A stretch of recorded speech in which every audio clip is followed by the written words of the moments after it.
আমার আজকের ভিডিও দেখে অনেকেই হয়তো ভাবতে পারেন যে শীতকাল চলে গেছে সেই কত আগেই, আর এই গরমের মধ্যে আমি এত তরতাজা ফুলকপি কোথায় পেলাম। যেহেতু গরমকাল চলে এসেছে, এখন ফুলকপি সচরাচর পাওয়ার কথা না। সো আমি একটু ক্লিয়ার করতেছি।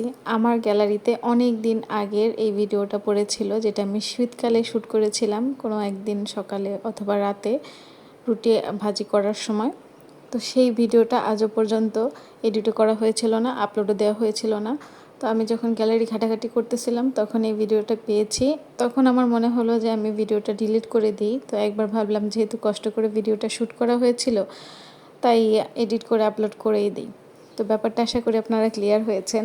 অনেক সময় এরকম হয় না, আমরা যারা কন্টেন্ট ক্রিয়েট করি, একটা কন্টেন্ট আমরা রেডি করেছি কিন্তু সেটার কথা মাথায় থাকে না।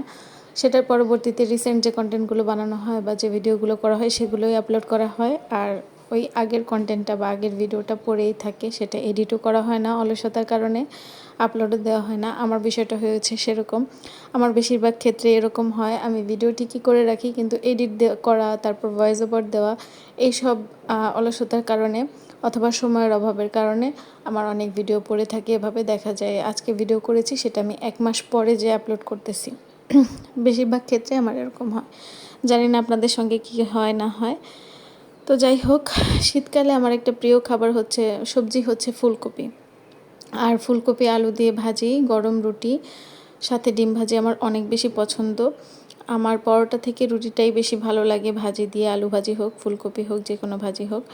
তো আমি সকালের জন্য অথবা রাতের জন্য, আমার সেটাও মনে নেই, ফুলকপি আলু দিয়ে ভাজি করেছিলাম, রুটি বানিয়েছিলাম আর ডিম ভেজেছিলাম। আর এটা আমার মনে হয় যে শুধু সকাল না, নাস্তা হিসেবে না, এটা আমাকে দুপুরের মিল হিসেবে দিলেও আমি খেতে পারবো। অনেকে আছে রুটি খেতে পারে না বা রুটি খেতে পছন্দ করে না, কিন্তু আমার কাছে ভাতের থেকে রুটিই ভালো লাগে। মাঝে মধ্যে এরকম হয় যে আমি রুটি বানিয়ে রেখে দেই, সারাদিন যখনই ক্ষুধা লাগে একটা করে রুটি নেই, ভাজি বা তরকারি যেটাই রান্না করি না কেন সেটা দিয়ে খেয়ে নেই।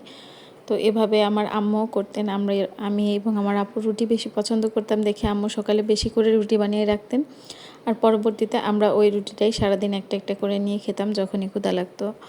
তো যাই হোক, আজকের ভিডিওটা এখানেই শেষ করছি। আল্লাহ হাফেজ।